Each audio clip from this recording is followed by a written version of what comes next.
नमस्कार दोस्तों, मेरा नाम हर्ष है और मैं YouTube पे बिजनेस को सॉल्व करने के लिए छोटे छोटे टॉपिक्स के ऊपर वीडियोस बनाता हूं।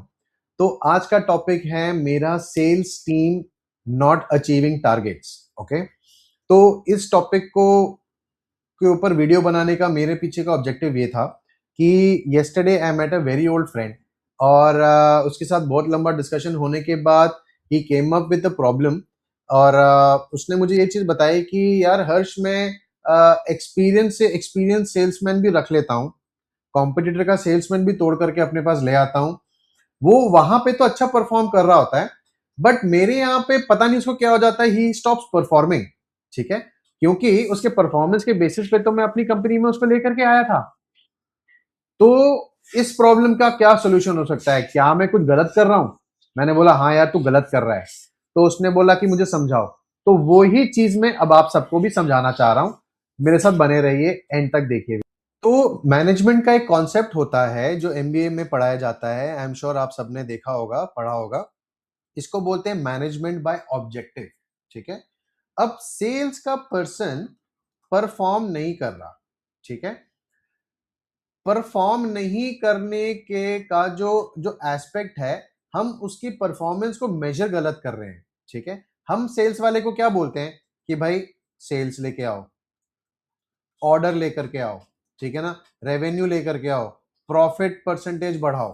ठीक है, अब आप मुझे बात बताइए, अगर ये सेल्समैन इतना ही केपेबल होता तो ये आज खुद का काम नहीं कर रहा होता। ठीक है, अब आप पूछोगे यार हर जी, ये तो आपने कमाल की बात कर दी। अगर सेल्समैन को हमने नहीं रखा, हमने रखा और हम उसको सेल्स के लिए नहीं बोलेंगे, रेवेन्यू बढ़ाने के लिए नहीं बोलेंगे, प्रॉफिट परसेंटेज बढ़ाने के लिए नहीं बोलेंगे, तो फिर क्या बोलेंगे? ठीक है ना, जो हम बोलेंगे वो मैं आपको बताना चाह रहा हूं। मैनेजमेंट बाय ऑब्जेक्टिव का जो प्रिंसिपल है वो ये बोलता है कि आपको जो टास्क रेगुलरली करवाने हैं अपने सेल्स के टीम मेंबर से, जो कि आपको सेल्स के अंदर ट्रांसलेट होते हैं, ये टास्क आपको आइडेंटिफाई करने हैं और ये टास्क अपनी टीम से ऑन अ रेगुलर बेसिस करवाते रहने हैं। ठीक है, for example number of calls, number of emails, number of visits, number of webinars, ठीक है ना, number of physical conclaves, physical summits. ठीक है, ये सारे आपके सेल्स के टीम के केपीआईज होने चाहिए, केआरएज होने चाहिए, ना कि sales, order, revenue, profit. That is not the right way of leading your team.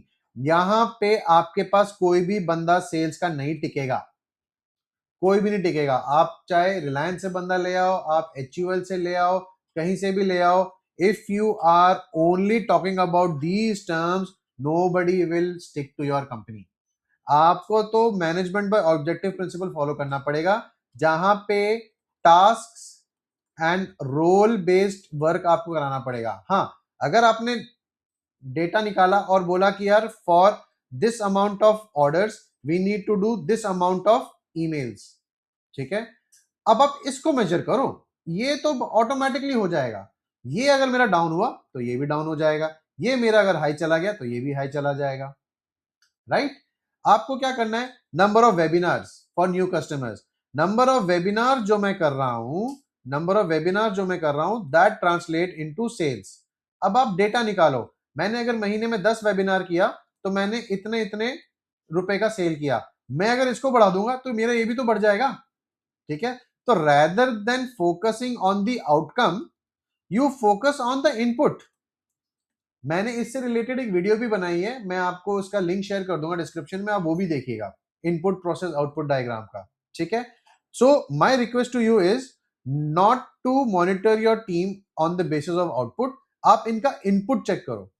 अब वो आपकी सेल्स टीम आएगी कि सर मैंने तो 10 विजिट कर लिए, मैंने तो बहुत सारे वेबिनार कर लिए, मैंने तो दुनिया भर की कॉलिंग कर ली, फिर भी रिजल्ट नहीं आ रहा।